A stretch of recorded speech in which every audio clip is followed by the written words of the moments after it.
excited to engage with the community and provide you an update.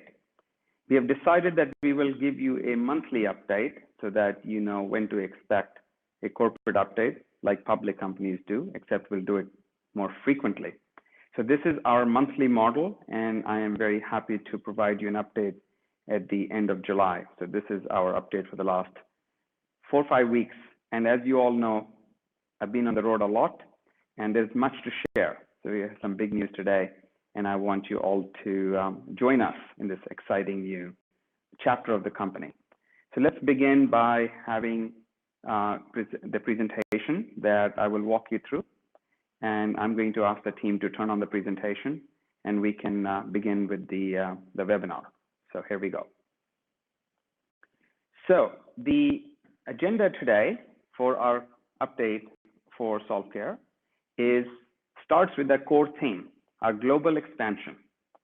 As many of you know, earlier this year in February, we decided that while we are a great solution for US healthcare and we continue to make strides to be a truly global platform, we need to have a global footprint, and we need to have meaningful presence in other key markets.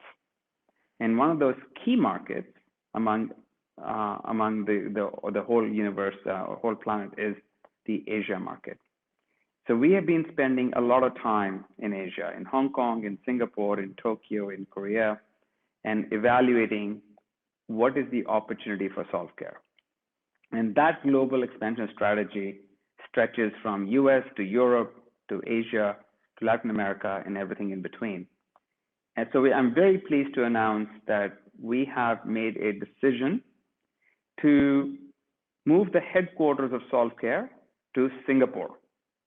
Our company will be properly reincorporated in Singapore, and we will open our headquarters physically in Singapore and position some of the key management of the company in Singapore. More about why Singapore in a minute. The second thing that I want you to all understand is that our platform brings tremendous value to various different healthcare jurisdictions. We bring a lot of value to US market in the payer space, in the accountable care organization space, in the employer benefit space. We also bring tremendous value to the patients in the form of disease management and care management networks. And that value proposition is equally compelling in Asia as it is in the US, as it is in Latin America, or it is in EU, or in Africa. Really, no part of the world is immune to disease, and no part of the world has a need of the patient that is being fully and properly met.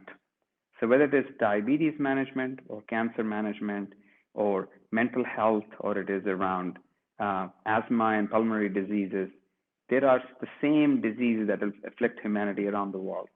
And as we move aggressively into the disease management space, in addition to care coordination and benefit management space, we find that our platform delivers value in every corner of the planet. So as part of this journey, we have identified that Asia is a tremendous opportunity for us to launch our care management, benefit management, and disease management solutions on the Care.Wallet and the Solve.Care platform. And as part of that journey, we are also looking to and are making tremendous progress with strategic partnerships that will help get the platform and the Care.Wallet in the hands of millions. We are looking for and are making great progress with partnerships that will launch the Care.Wallet literally into the hands of millions of Care.Wallet holders who will and can use it to do care coordination, to connect with their loved ones and manage their disease conditions or their disease conditions, and learn how to manage the disease that afflicts them, as well as if they happen to be in a sponsored benefit model, then access those sponsored benefits. We are the first platform on the planet, at least the one I know of, that allows me as a patient to have autonomy and actionability around my needs, and then allow my benefit sponsors, be it my employer, be it my insurer, or be it my government, to essentially lease my wallet from me to send content to me that they need to share with me. This is unprecedented. Nobody's ever done it. We are doing it and we are succeeding at it. So I'm very proud of the fact that we can walk into Asia, present our platform, and get a reaction that most companies would only dream of, so much so that we are now ready to move forward and position the Solve.Care headquarters in Asia with an eye towards expansion in North America, in Asia, and then bridge between those two and cover the rest of the planet. So that's a huge step forward for the company, and I couldn't be more excited, but that's just the beginning. So this is the location of our Singapore office. It's the Duo Tower. I've been there recently. I was in Singapore a couple of weeks ago, visited the facility, really liked it. It is a fantastic facility right in the heart of Singapore, and we are going to be positioning the Solve.Care HQ there. And then, of course, as we grow, we will be positioning for larger space, but this is perfect for us to get launched and be there for a few years. And there's plenty of expansion capability here. But then at some point, I'm sure we are going to outgrow this space and we will look at other. But this is a great location, fantastic, very energetic, and just very well connected. So I'm very excited to show you the picture of the building where Solve.Care headquarters in Singapore are physically based. And we are also sending some of our key members of the team to be in Singapore, either half-time or full-time, so that we can make sure that there is a bridge between the current Solve.Care team and the new team that we are establishing there. So we want to make sure that we as a company retain our values, our focus, our execution skills, our relentless energy. We keep that regardless of what part of the planet we are in. So even though we are looking to be a global platform, we are one company, one culture, one mission, one approach to succeeding, one approach to supporting each other. So we will see a lot of movement between our existing offices in Singapore in terms of people, knowledge, and also collaboration. So very excited about that.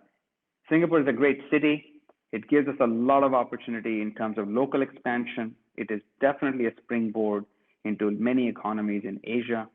And it allows us to position the company in the long run towards what we really want to accomplish, to become a sustainable public organization that is listed on a major exchange, either in Hong Kong or in New York.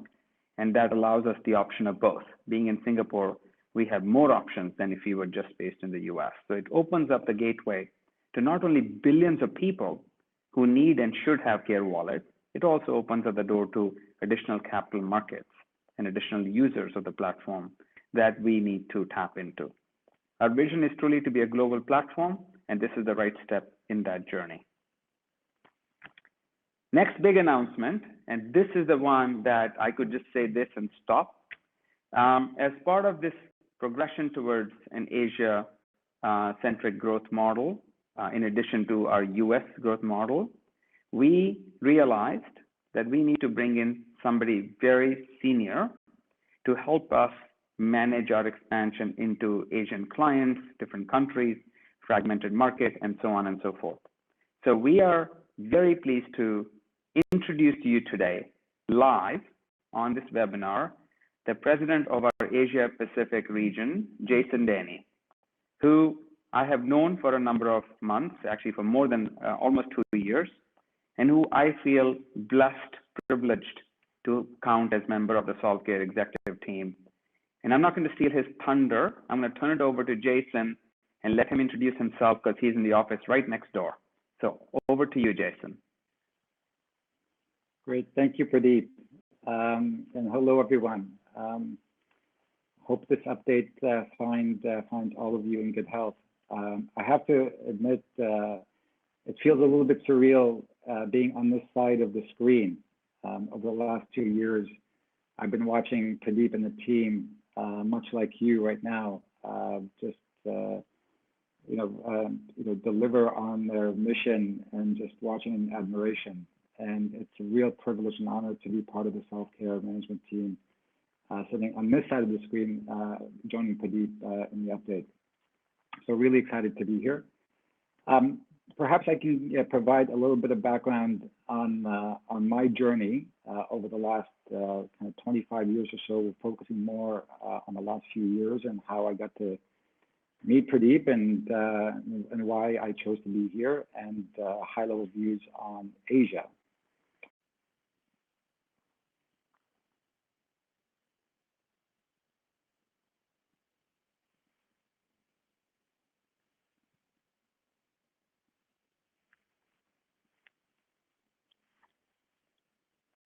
Then 11 years in banking, where I spent most of my time focusing on international private banking, corporate restructuring, again, merger and acquisitions, as well as insurance, in fact. And that led me to a number of years in the insurance sector, working for the likes of Manulife, one of the largest insurance companies in the world, as the global head of strategy, as well as the chief marketing and distribution officer for Asia.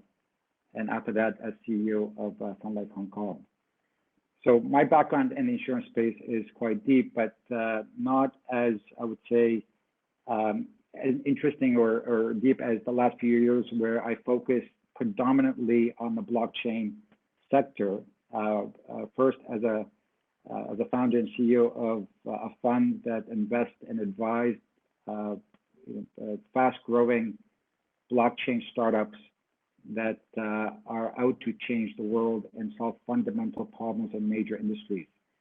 And shortly after that, as group managing director of a publicly listed company that has one of the largest OTC desks in the world, largest in Asia, and that's where I ran also an advisory firm. And over the last 2 years, I spent most of my time working with blockchain startups, building strategy, help them to think through their operating model, designing their tokenomic mechanics, helping them get listed on major exchanges, so on and so forth. So, as an advisor and an active participant in the space, I was a kind of a roll up the sleeve kind of a partner, if you will, to a number of blockchain startups.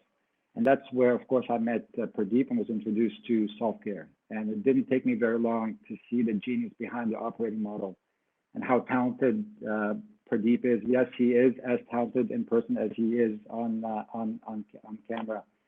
And over the last 2 years, we had developed a friendship and a collaborative kind of a advisor relationship where we would reach out to each other and discuss the market and think about different ways to accelerate Solve.Care's growth. And then, when Pradeep was spending more time in Asia, we had met up for dinner and we discussed the opportunity of me joining the team. It didn't take long for me to accept the offer, simply because the opportunity to have tremendous impact on the healthcare sector in Asia is too great. The runway is massive. I have spent the last 4.5, 5 years on a full-time basis in Asia and 2 years on a part-time basis. And I can tell you that the Asian healthcare sector is as cumbersome and as complicated and as administratively ridden as most other regions in the world. And the need for a platform such as Solve.Care is going to simply revolutionize the way healthcare will be administered and significantly improve the delivery of care. So I was really excited about the opportunity and even more excited about the team itself and the company itself. So for me, it was a no-brainer to join and work with Pradeep and the team to help accelerate the growth trajectory in Asia. So for I literally just joined a few years ago on an official basis. So the near-term focus from myself and for the broader team is to prioritize, is to do a deeper analysis on the priorities that are before us, and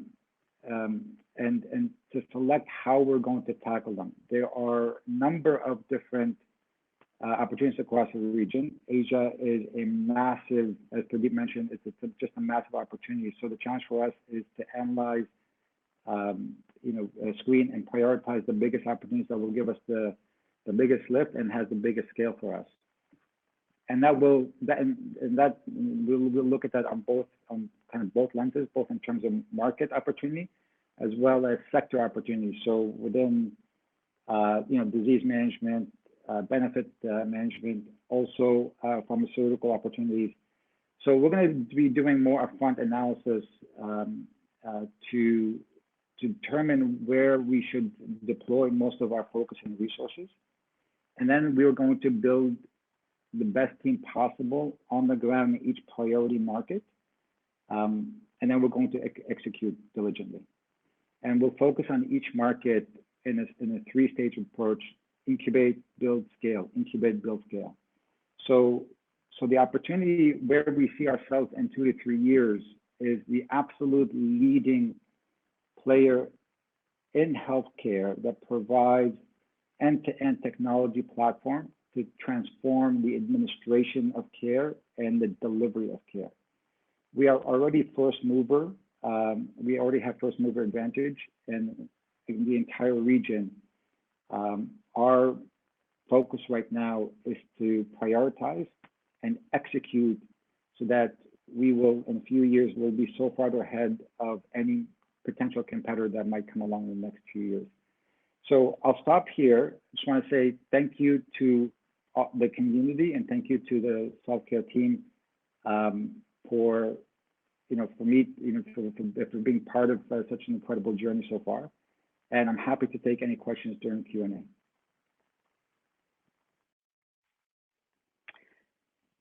So I would like to continue and add a few things. Jason, again, welcome to the team. We have him here in our Kiev office with all the team members, and I'm very excited to have Jason already be working closely with the team. So as Jason mentioned, we have been working together in various different capacities for the last couple of years, and I've reached out to him for advice whenever things didn't make sense. And when I started the Asia Pacific expansion journey, it was his contacts and his relationships that got us in front of some of the largest players in Asia immediately. And from there, we also were lucky enough to be referred to Vidis, again, one of Jason's past relationships. And from there, we were able to launch into quite a substantial exploration and journey of where Solve.Care needs to be: product, people, process, and partnership perspective. What is unique about this, three things I care about when I bring in an executive. One, do they believe in our mission, and will they do whatever it takes to help the mission happen? Because none of us can predict what our job will be tomorrow. Second, can they work with other team members and to form a collaborative base on which we build rather than siloing our functions? So having that collaboration is absolutely critical. And third is, are we going to be able to watch each other's back and really rely upon each other when chips are on the table? And I'm really delighted that Jason's been here with us for a few days, has been already part of our executive council meetings and working with the other executive team members. And we are already functioning like a team that has the hallmark of having worked together for a long time. So that means that my bandwidth is now significantly expanded. As an executive team, I can hand off a lot of things to Jason that I work solely on my plate, and I can focus on things that really need to be on my plate. So this is a major expansion of my bandwidth, but also a major expansion of the executive council in terms of the knowledge and expertise. So we are really delighted as much for Jason, for the person he is, as the experience he brings to the table. So please feel free to reach out to us, and if you have any other further questions about Jason, and we will keep you informed, and I fully expect that you will see more of him in the future. So let's continue with that update. The next update I have is, what does this mean? When we go from US presence to Asia Pacific, how does this map to an overall strategy? So in a nutshell, our overall global strategy is based on a regional office model. We are envisioning and planning and executing on a journey which takes us from North America regional office to Asia Pacific regional office as a second step, and then we move into 3 more regional offices that cover Europe, Middle East, and Latin America. And we are in our strategy sessions deciding which next regional office we will go after, and that will follow a similar model: a regional president responsible for growth and profit and loss and partnerships in that area. with the right experience and the right reach to immediately hit the ground running and truly unleash the power of Solve.Care platform. And the vision is clear and repetitive and simple and very, very important to achieve, that every person who struggles with healthcare or disease or coordinating care of their loved ones will and ultimately use Care.Wallet to achieve those goals better. And it doesn't matter what geography you live in, it doesn't matter what healthcare system you reside under, it doesn't matter whether you are taking care of yourself or your loved ones. If you have that need, we are going to give you an answer. So that with that vision, you can fully expect that this regional office model gives us a launch pad into various markets with leadership in each place and each market. And we are step-by-step executing. So this model, this map that I'm presenting to you is the map of the next 3 years. We will continue to execute on this journey and continue to provide you updates. The next thing that I want to bring back to you is, I always say this to my team, plans are mice and men. They are really not worth much. But it's really, really true that if you don't plan, you will fail. And to succeed, you must have a plan, and then you must have the willingness to execute it and stick to it and change it when needed. And that's the art and the science of success. So 2019, we made a clear plan, right? And our goal was X dollars in revenue, X number of clients, certain milestones in the product, certain type of partnerships, a certain brand recognition, and a certain scale of management team. And those were the key objectives on which we are going to measure ourselves at the end of the year. Call it the corporate KPIs. So let me go through each of them. Revenue, we are on track to hit our target. We will do better, but we will hit what we said we are going to achieve for 2019. The numbers we published internally to our board and now to our investor community, those are all going to be met to the dollar. Clients, we said to ourselves, we want to have at least X number of clients, and we want to have this diversification of clients. We don't want to have just 3 clients of the same kind. So we want to cut across payer, pharma, employer, or benefit space. So we have been able to meet those targets. And I'm really proud of the fact that Solve.Care is attracting and signing clients that would be the envy of Fortune 100 companies. We are not signing proof of concepts. We're not signing clients who want to try a pilot. We don't do POCs. We don't do pilots. We do real projects. And if you're ready for that project, come talk to us is our mantra. So our clients know it, and they come to us when they're serious about launching real solutions for real patients and real doctors and real healthcare needs. And yes, blockchain is a big part of it, but you come to us when you have a real need on a meaningful scale. And that continues to be our mantra. We're not a incubator for ideas. We are a platform that delivers tangible value today and much greater value each year. On that front, the product continues to march ahead. We, as every product company, have a roadmap and we are executing on it.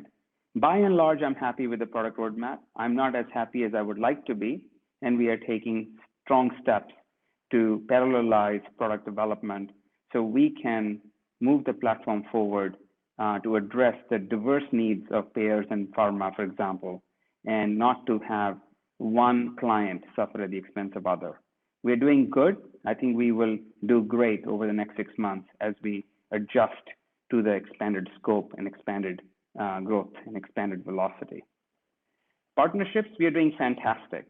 Uber, Lyft, and other partnerships that we, HMS, Dinokratis, CP Chain, they are all active partners for us. They're all bringing value and we bring value to them.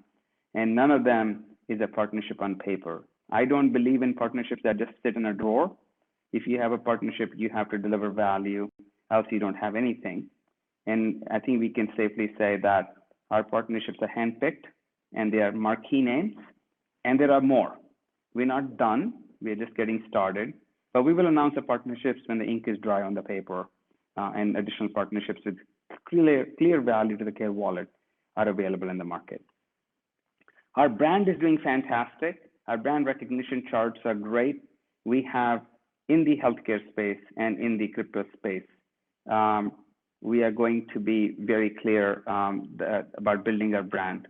And the brand recognition continues to grow. I get stopped when I'm in Asia on the street to ask if I'm related to the Solve.Care brand. That's a great thing. But the most important, of course, is management team, right? In the end, we cannot execute on this vision at a global scale if we don't have executives like Jason. Now, what's interesting is the picture on the right-hand side is our recent visit to the Boehringer Ingelheim headquarters in Germany. And we were there with the Boehringer Ingelheim leadership, which you actually see in the photo, along with the CEO of Arizona Care Network. And it was a great visit in that we recognized their vision for where they want to take the platform in the long run. It was a great set of meetings, and we walked away from that even more convinced and even more committed to the Diabetes Care Network and its potential, not just in the US, but truly on a much larger scale.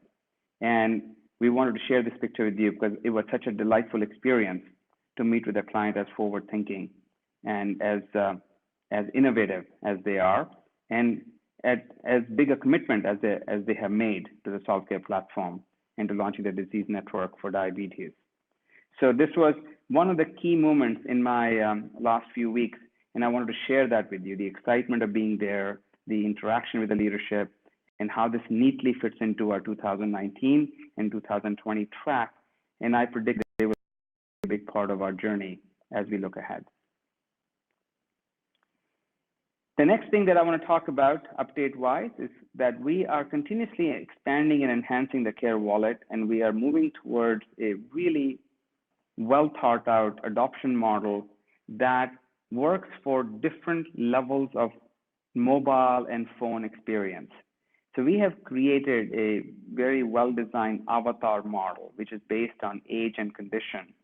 That includes young adults who are very phone savvy, to elderly people with diseases who are not as phone savvy, and to design the Care.Wallet to adapt and adopt the avatar to give a very different user experience. So as a patient, if I'm in my early 20s, I may want a completely different care card view than as a patient who is who is much older and is looking for a much easier click to basically report their medications and so on.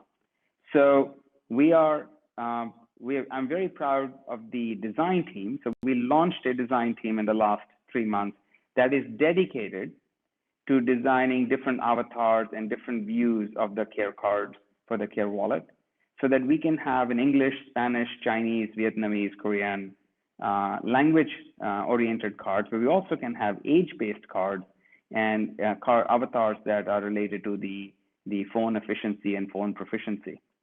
So this card library and this design library is continuously evolving, and we are deploying this library already for Boehringer Ingelheim's Diabetes Care Network. So I'm very excited to see that. And that, of course, means that we have to run that many more card development tracks in parallel. And that's where I was speaking to earlier, that we need to move the product forward because the demand is coming not just for English or Spanish. Demand is coming for languages and scripts that are not Roman in nature, right? So, and those cards are coming at us at incredible speed. And we need to both expand the internal capacity, but really what I'm looking to do is to get the community engaged in building more cards. And that's where I think the product can really take off. We want our product team to focus on the wallet and its capabilities, which they are doing. And we want to get more of you engaged in building the cards because our card backlog keeps growing. And to design cards that are not just care cards for a certain need, but really need based upon the avatar of the person with the need. So that's where I'm going to reach out. We are starting a campaign to reach out to all of you in the community to bring us individual and enterprise card development organizations that can take up the mantle for building cards that are jurisdictionally local, relevant, culturally sensitive, and language-wise, so the team can focus on the wallet itself. More on that later. Today, it's enough for you to know that we are really making strides on the product side to allow for the card development community to truly go global. The next big update is this. We have been on a very long journey to unlock tokens, right? We ended our token sale on April 30th, 2018. And then we went through a very rigorous audit. And following that, we put together a very, very clear unlock schedule. And that schedule was very long, but it had to be because of the Rule 144 that says that if some point in the future, some regulator decides whether we agree or don't agree with them, that Solve token was a security of some nature and that it should have followed the security rules. They will find that we have met every applicable security requirement that they could have possibly thrown at us. We did not do anything without a KYC or AML. We did not allow people to, US token holders to come in unless they had appropriate qualifications and accreditations. We made sure that if you bought the token, you held it to maturity, which Rule 144 says should be 12 months. So we held the tokens for 366 days. We made sure that if there was anybody who could be deemed as an affiliate or insider, their tokens were held for 2 years so that they could not run the market. They could not be ahead of the average token buyer. We did everything and then we did more so that no one can come back later and say, if I treat Solve as a security, you violated the rules. Our answer is, we're not a security. We never will concede we are a security because we have no features of a security. But even if we can agree to disagree on that point, if you want to apply the security standard, we have met it. I'm very proud of the fact that with the last unlock that happened a few days ago, vast majority of the tokens are now unlocked. What we have left are very few tokens that are attached to either services rendered during the ICO or board members who have to wait not 1 year, but 2 years, things like that. But everybody who literally bought a token during the token sale has it. So out of the 350 million tokens that made up the token sale, all the tokens that were purchased are already in the market and they're all mature, which means we don't have to look back and worry about, is there any token that doesn't comply with any rule potentially floating in the market? There isn't. So we can, from my purposes, although this is not technically 100% mathematically accurate, but from a psychological and from a mission accomplished perspective, all the tokens that we sold that were sold to independent buyers, those tokens are unlocked and they're in your hands and the hands of your friends. And what we have left is a very small amount that is related to services rendered, and those tokens will release over time, but they're really insignificant in the big scheme of things. So I, in my mind, think the token sale is done. The token sale is done, token unlock is done, and now what we have in front of us is execute, execute, execute. So that brings us to the last thing. I go to several blockchain conferences, and I think I shared this sentiment in the community a few days ago. And I try not to go to too many because frankly, I hear the same thing. There is a lot of potential for blockchain. We are doing a proof of concept. We are looking for our first test client. We have an application that is looking for a solution, and on and on and on. And everybody talks about the art of the possibility. That's great. But we are well past that point. We crossed that bridge years ago. We are on the journey to build the solution, deliver the solution, make the solution relevant and global, and set revenue targets and meet them, and set growth targets and meet them, and build a management team and make sure we outrun the market. I'm not interested in following the herd. I'm not interested in even leading the herd. I'm simply interested in creating a path and following the path that we have created, and if others will follow, so be it. So in that regard, I only worry about 3 things. Do we have a good plan? Are we executing? And is this plan repeatable or scalable, if you will? So 2019, we are on track on all the major KPIs. 2020 planning is what we started. And when Jason arrived in the office, that was our weekend, spent as an executive team going through the nitty-gritty of what 20 looks like, which then has a huge dependency on Asia, right? We are looking at US, we know exactly what's going to happen by and large and what we want to happen. What can we do in Asia that will make 20 even more exciting? So that's the planning we are doing currently. And I'll be heading back to Korea and Singapore as part of this execution planning and execution of the actual office and all the people we need to hire. All that journey has begun, and we are really in aggressive mode to get all of this on track and starting to happen. So that by the time 20 arrives, we're not talking about what we're going to do. We are doing what needs to be done, and we're going to have a great 20 as we are having a great 19. With that, I want to summarize. In my mind, we're outrunning the competition. We are no longer talking about, we don't even talk about what the competition is. We simply talk about what we need to do and let the competition catch up if they can. We're extremely focused on execution, so we're setting a very strong standard of execution.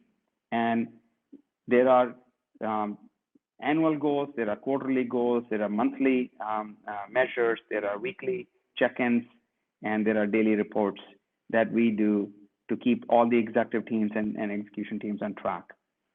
Our platform is gaining attraction globally. We are no longer and never have been, but we have no longer even have to defend the statement that we are a global platform. Our token is fully compliant. I have no questions about it. I'm pleased that the token sale is complete in every sense. We are absolutely attracting top tier names, not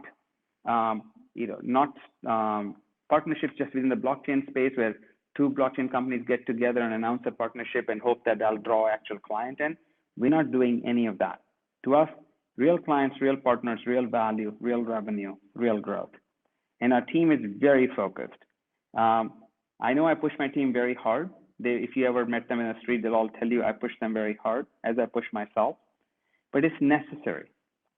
What we are trying to fix hasn't been fixed in almost a century. What we are trying to accomplish is to do what much bigger, much more established companies fail at. And we are doing this with the energy of youth and startup, but we are doing that with the experience of 30 years. So I bring that experience, my team brings the energy and the execution skill, and now we bring in Jason to bring wisdom and guidance in areas where we love to have that level of experience. Because I've always told you that I'm not a crypto guy, I'm a blockchain guy, I'm a healthcare guy, and it would be great to have somebody with the experience across all three sectors, and that's what Jason has brought to us. And our mission and vision is to be the global platform. So we continue to execute on that journey, and I am very proud to give you this update, and I'm ready to jump into the Q&A. And I'm going to ask that Jason and I be put on a split screen so that we can begin the questions and answers session. And maybe, given this is his first webinar with us, maybe I'll turn it over to him and let him answer the first few questions that we have seen from the community already. So over to you, Jason. Great, thanks, Pradeep. So the first question we have, Jason, for you is, I'll read it. You have the background at McKinsey & Company, big insurance companies. You could go anywhere. Why did you choose to join Solve.Care? So all the jobs that was put up on my bio, they're just that, they are jobs. I see this opportunity as a calling. And my response to that would be simply that anytime you come across a company with such an incredible, ingenious operating model, a world-class team that's aimed to go out and fundamentally change a major industry like healthcare, you got to jump on board. That's my philosophy in life. Thank you, Jason. One more question, and this is fun. You've been to Kiev. What's your first impression of the team? Is it really as good as we hear about? Yes, it's actually even better. They are truly a world-class team. They are incredibly hardworking. They're bright. Just the collaboration that you see between them is just it's phenomenal to watch. So the short answer is yes and more. I would second that. I love Kiev, and the team is just remarkable, which is why we keep coming back here. The next question again is for you, Jason. You're very popular. We hear that people at Solve.Care never go home. Is it true? Okay, yeah. Well, in my limited time here, they do put in long hours. I came in on the weekend to drop something off, and of course, half of the team was in the office. And when they do leave home, they take their laptops with them. So this is, again, it goes back to, I really mean this, is that when you feel like you're part of a purpose-driven organization and it feels a bit of a calling, it's not work.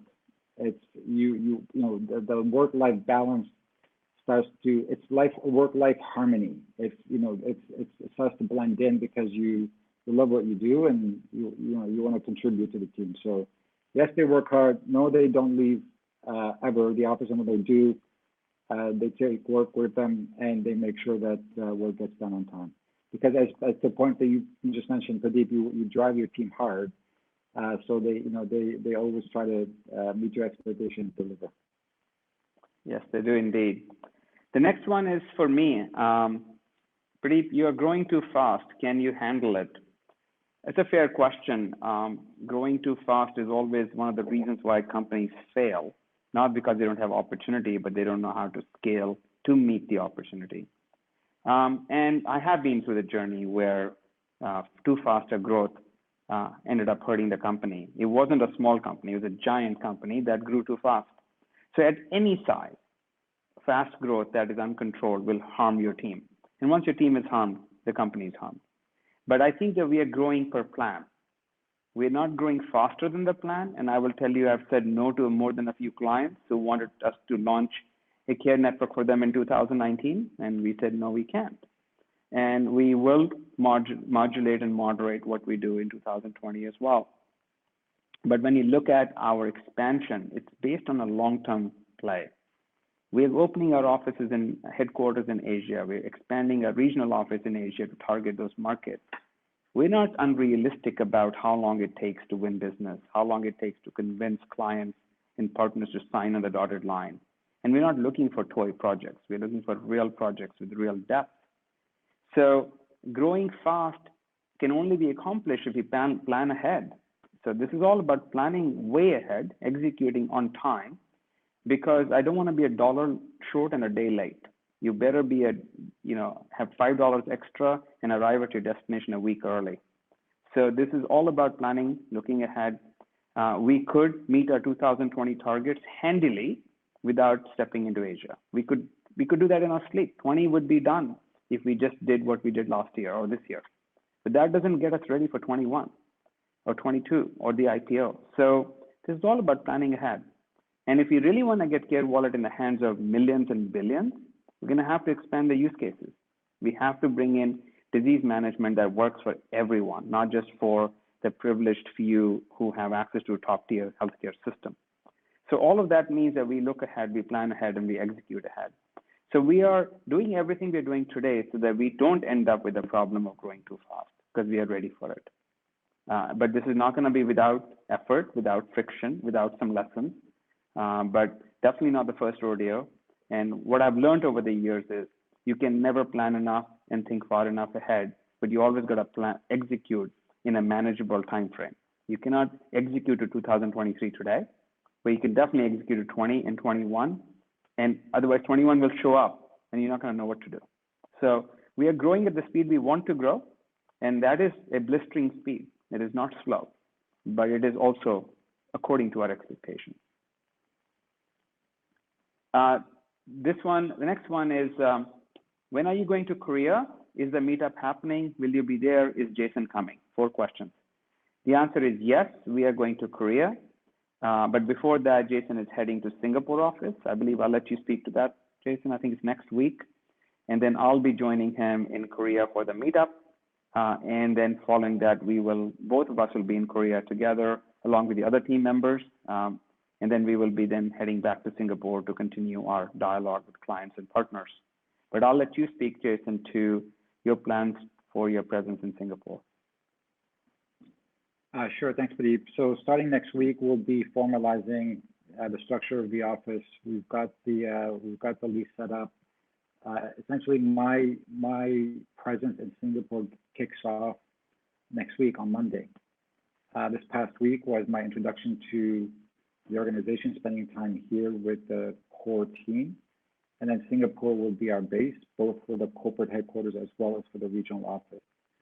And we'd look to hire a talented core group of individuals that will be based in Singapore, but also over the coming months and priority markets as well, focusing on business development activities.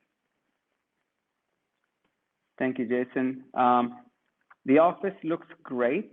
I think they're referring to the Singapore office. How many people do you plan to hire? Yes, this is about Singapore. So I can address that briefly, and then we'll provide you more details as we develop. So the idea in the first round of hiring is about 11 people, subject to change and subject to the local market conditions. But we're looking at an array of functions. Head of finance, our general counsel, looking at business development executives to penetrate the various Asian markets that Jason is very familiar with, as well as people who can help localize our platform to the local jurisdictional and regulatory needs. So it'll be a combination of resources. We are going to rely upon Jason's presence in Singapore to select the right talent of the executive team there, as well as to hire the execution staff as well. So the office was built up to handle around a dozen people initially, and then there's a lot of expansion opportunity. More to come on that once Jason is there and has spent a couple of weeks on the ground. There are several more questions. Let's see how many we can fit in. This one is for you, Jason. I think the best, since you have quite a bit of experience in the digital asset space. The question is, are you concerned by current low liquidity? I presume that means of the Solve token. First come, first serve client orders in this environment will lead to high slippage, and liquidity is key to price discovery and stability. Would you like to address that? Sure. So there are some factors that we have control over and others that unfortunately we don't. There are a number of macroeconomic headwinds, if you will, that are impacting the entire industry, not just the Solve token liquidity. The list keeps growing by the day. So whether it be some noise happening within with Trump and the Trump administration, or coming out of the UK, or India, or BTC halving and so forth. So the majority of the alts across the board are being impacted, and volumes are actually dropping significantly on all the top exchanges. Now, so we're not overly concerned, because we do believe that, we've seen this movie play before, that liquidity will rise again and will fall again. It's just the nature of the crypto market. Now, having said that, there are a number of initiatives that we already have in place that will improve our liquidity, not just short-term liquidity, but sustainable, healthy liquidity. So that's a priority of mine, priority for the team. But we don't necessarily react to short-term movements in the market. We're focused on our plan to drive long-term value for our token holders. Thank you, Jason. The next question is, will Solve.Care look to use their eventual leverage in market to get discount benefits for non-sponsored wallets, a way to financially help those who cannot get into a network? I love this question. This is personally important to me. We always want to remember why we are doing what we are doing, to make healthcare accessible, relevant, useful, usable for people who otherwise do not have access to proper care, and even those of us who do, to do so better. So this notion that we leverage our scale to get better healthcare in front of people is the essential idea behind creating a network of networks. So our clients can start a care network for diabetes, or our clients can start a network for benefit management, or they can start a network for employee benefits or insurance benefits, or any number of other capabilities. And those networks are very powerful onto themselves. But the idea that all of these networks can derive from Care Marketplace and from the Solve.Care network above all of that, connecting everyone to access to the fundamental care like disease management, information, and care coordination with family members, those capabilities cut across everything, right?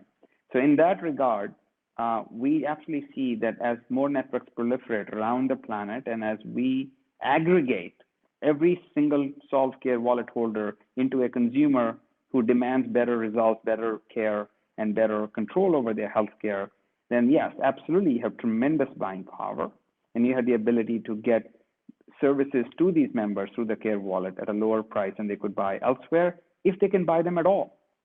So in that regard, that you are essentially asking a very insightful question in terms of, will we use the power of the wallet and spread throughout the planet as a way to benefit people? And the answer is absolutely. That is our mission. It's good social sense. It's also good economic sense.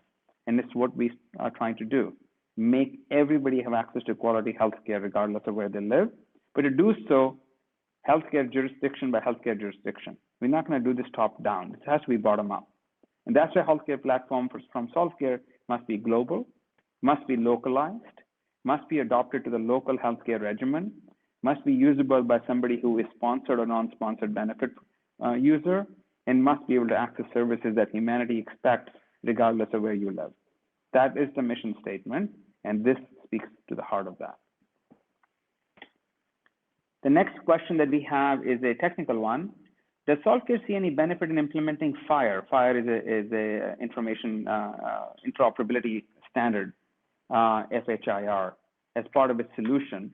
It has a lot of backing from major players. Yes, it does. And I'm curious to learn Solve.Care's thoughts about it. So we see a FHIR endpoint as a feature of something the community can build and publish and charge for. Many standards like this will emerge and will re-emerge or will evolve, and they will be both regional and global standards. And in my mind, this is a business opportunity for our community.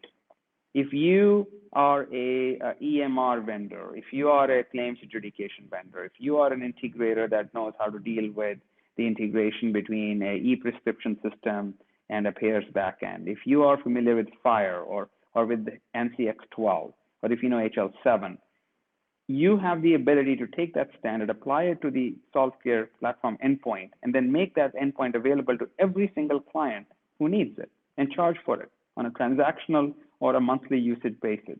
That's revenue for you, that's revenue for us, and it's fast to market solution for the client. So the answer is, I would love to see you come to me and say, come to Solve.Care and say, look, I'm a FHIR expert and I would like to build the FHIR endpoint for Solve.Care platform. And we will embrace that idea. To give you an example, recently we were approached by a company that came to us and said they want to work on delegation of consent under medically informed procedures, which is a very specific but complex area of healthcare where you have to inform the patient of their options before you do a major procedure on them, like surgery or blood transfusion, things like that.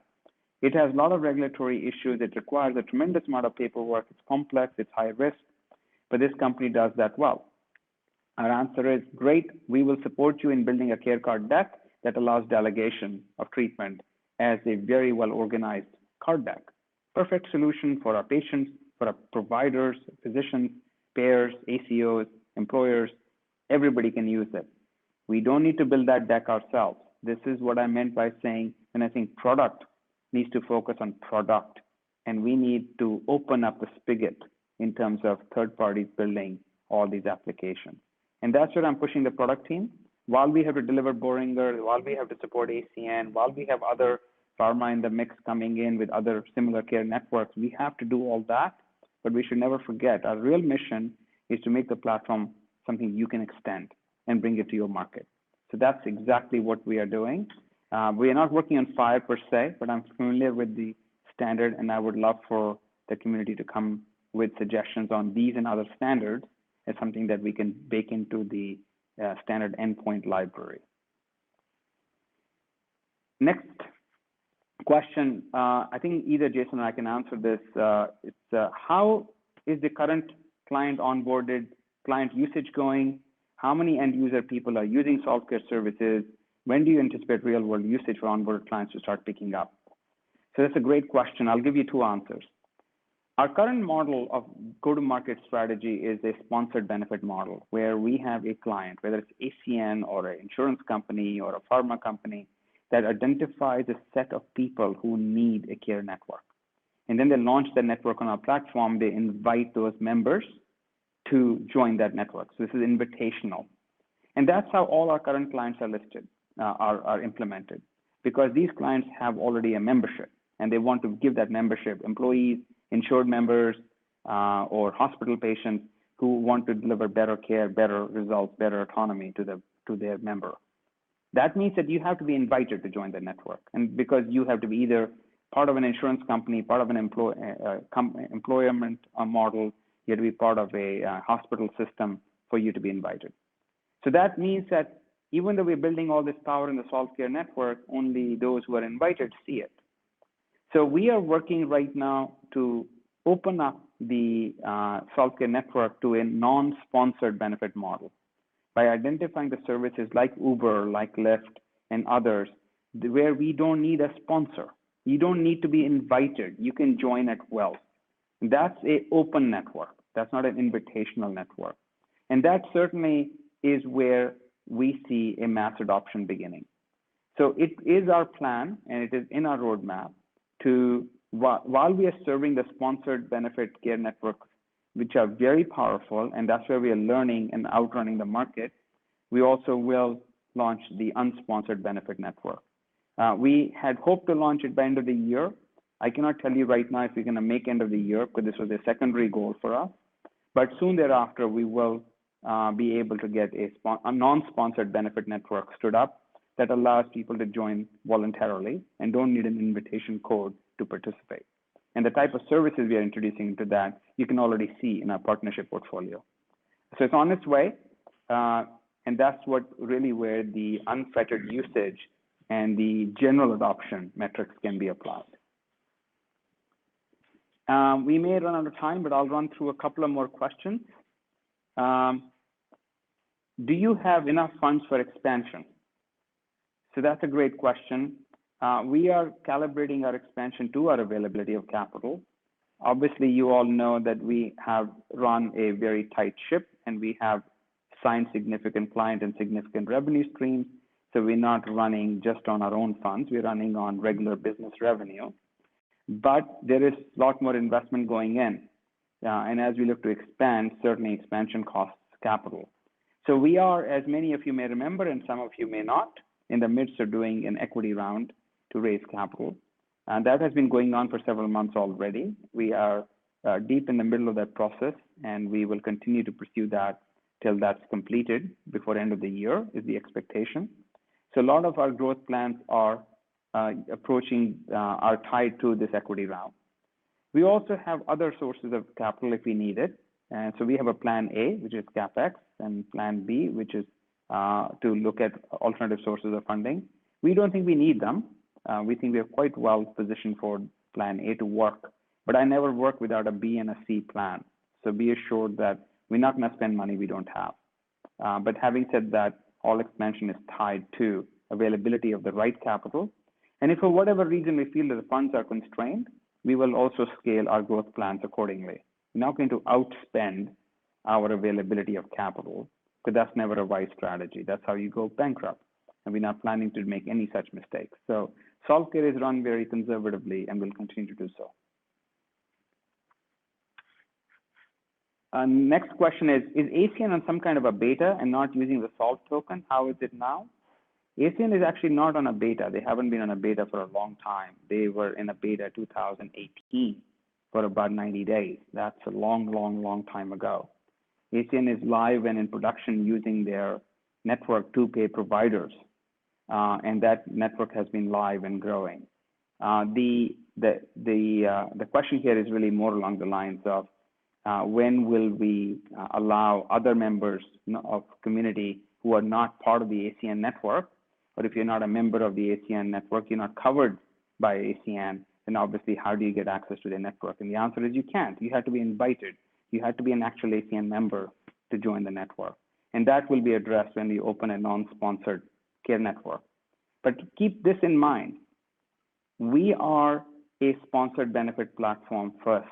And therefore, as long as we have sufficient growth through our sponsored benefit networks, that's where the big wins are.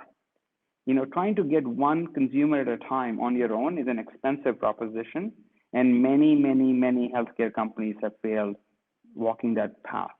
We don't intend to follow in the path of massive failure and repeated failure.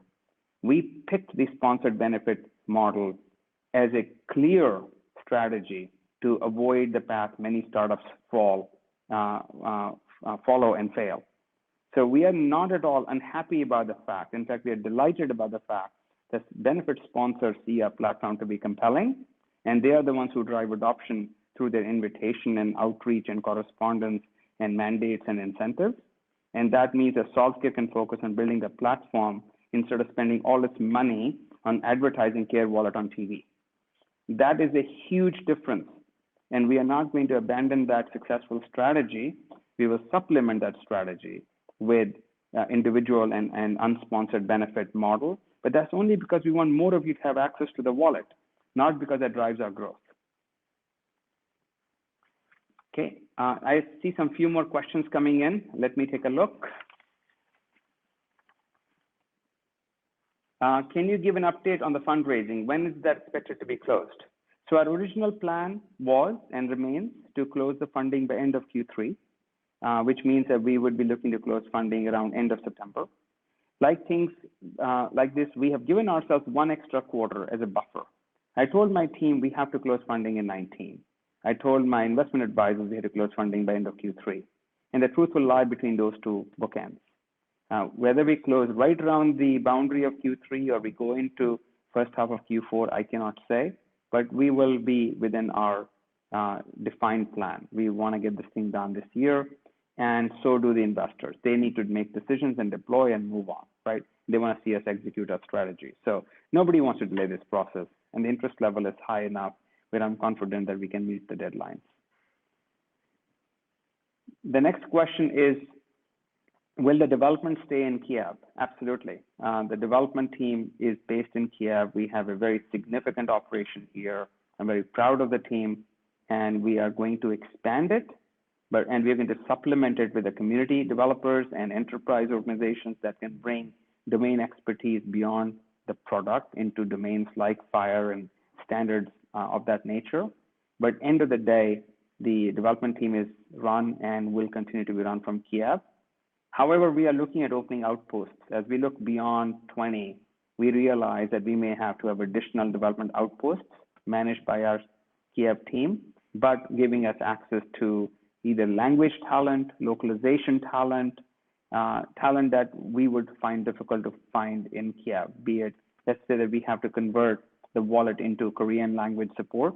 We would probably need to have either a contractor relationship or a small office in Korea that allows us to really morph the wallet into a true native Korean app. So those kind of decisions need to be made.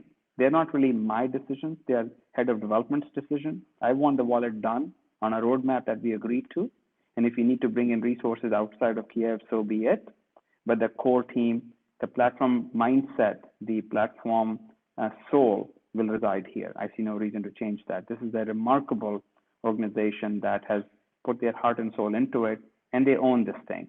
I don't own the Care.Wallet, the team does, and we will continue to build upon that sentiment. This next question is for you.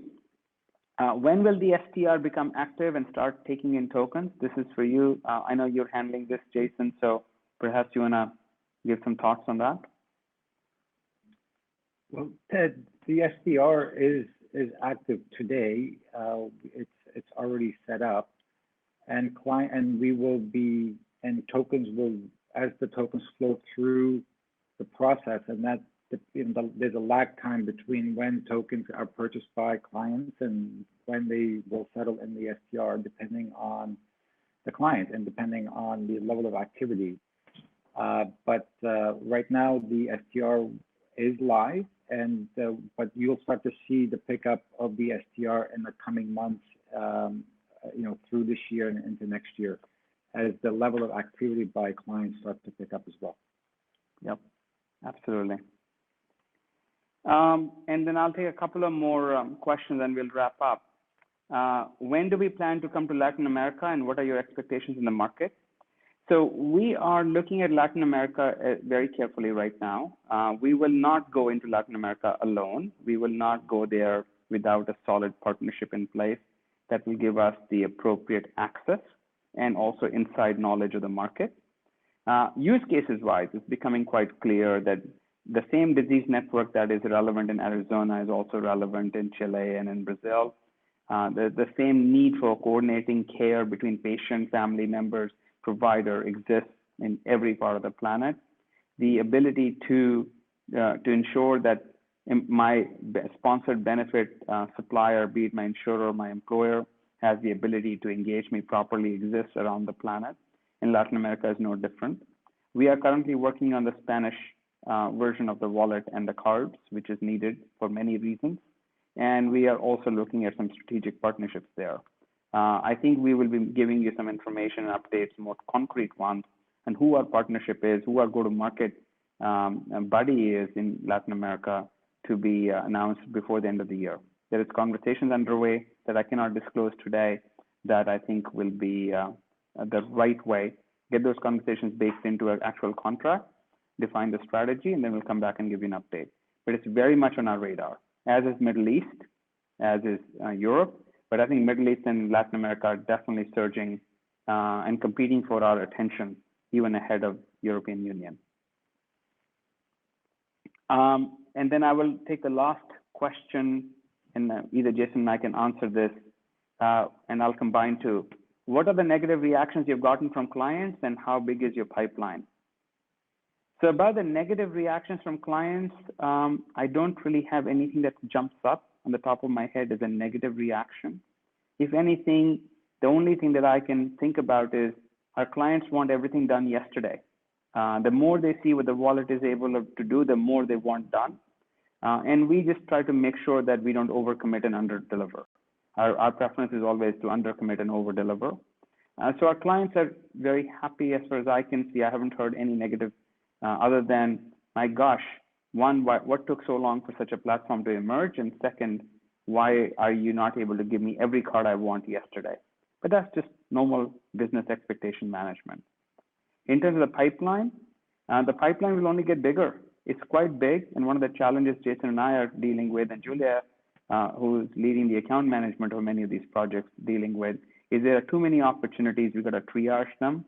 We've got to organize them into really the hot leads and the warm leads, and really put the long-term leads aside for now, or at least wait till we have bigger bandwidth. But truly today, the pipeline is exceeds my expectation.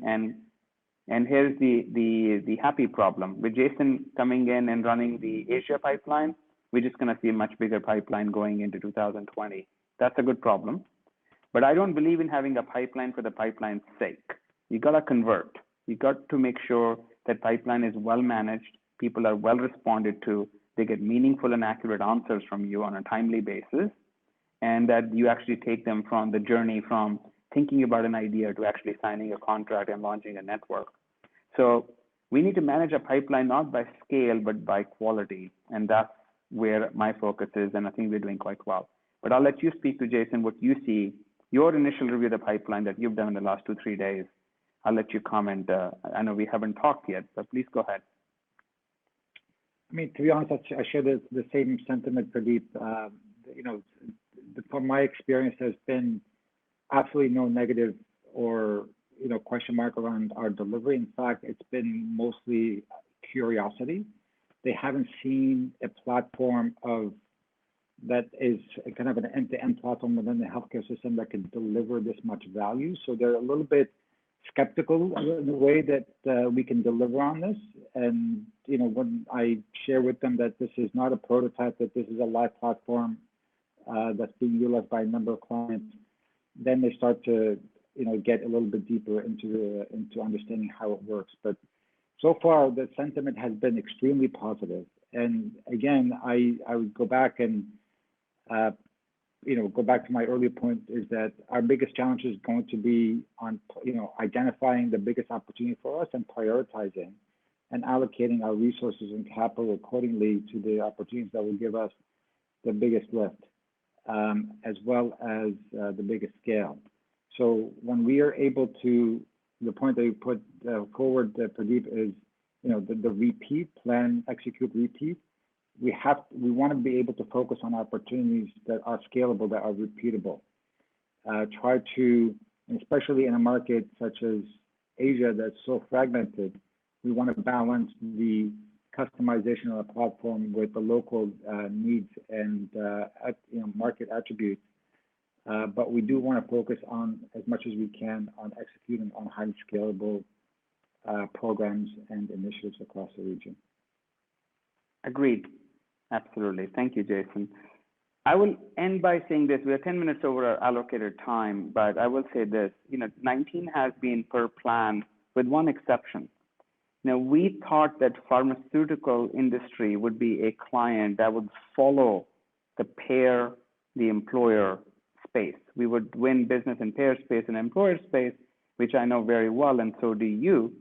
But the pharma space, we figured, will be more of a 2021 play. And I can say that not only did we sign a significant partnership, a client contract in pharma, we are seeing a number of follow-up items behind that, some similar, some different. But the interest level from pharma and Solve.Care platform was the one surprise we got. It's not an unpleasant surprise. We found ourselves solving some meaningful issues for the pharma space and doing so in a meaningfully strong ROI base. But that's one industry that I didn't see coming till it showed up at our doorstep. Then we realized, oh my goodness, we can deliver a tremendous amount of value without altering the architecture of the platform. And that led to very quickly the announcement we made a few weeks ago, and thus the trip to Germany to explore additional opportunities there and with other pharmaceuticals. So I think you will see a lot more of that in 20. And if you look back at my presentation in 19, at the beginning of 19, there wasn't much of a opportunity in the pipeline around pharma. We had conversations going on, but we weren't sure that was going to convert to real business. Now I can safely say 20, you're going to see meaningful revenue from pharma above and beyond what we know today. With that, thank you, everyone. Jason, thank you for joining me. And community, we welcome your feedback and your comments. I am delighted that we are where we are today. And a lot of it is from the encouragement and support we get from you all. I know many of you reach out to my team, share your thoughts. Please don't stop. Many of you reach out to me directly. Apologies in advance if I can't talk to you all. Sometimes the message volume is too high, but we will continue to keep you up to date, and we appreciate your support. And I'll remind you all, we are ready to engage as many of the community developers and organizations that see Solve.Care as a way to deliver value to patient, provider, and their families. So we're very much keen to see greater engagement from the community on building these cards, because our card volume is absolutely incredible, and we couldn't possibly scale fast enough to do it all, and nor do we want to. So we need you engaged, and we invite you to participate and reach back out to us. With that, thanks again. Have a wonderful day, everyone, and we'll be in touch next month with another update.